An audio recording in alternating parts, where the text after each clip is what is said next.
Good morning, Shermanators. Here is a real quick lesson on data analysis. We were doing this the last time we met. So I put a little bar graph together here. You can see I have different kinds of flowers: tulips, daisies, roses, and lilies. And so like we said, you might be in your yard, you're taking a little survey.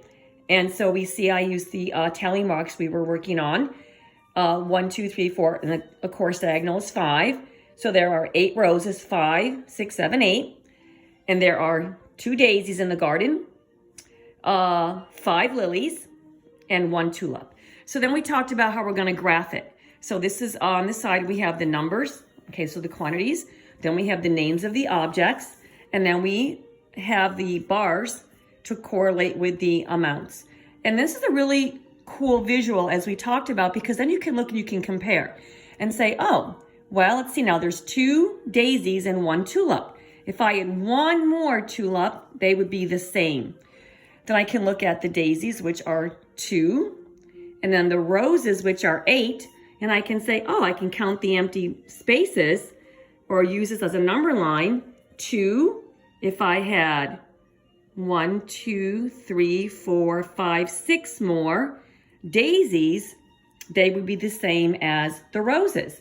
And I know that 2 plus 6 is 8. And the same over here. You can see which is the most, obviously the roses, because that is 8. And then the least, of course, is tulips.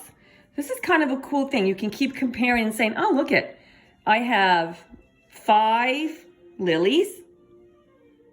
And if I had, let's see, 5, and then there's 8 roses, so 5, oops, there we go, 5. If I had 3 more, 6, 7, 8. So if I had 3 more lilies, it would be the same as the roses. So you can do this at home. It's fun to make up graphs.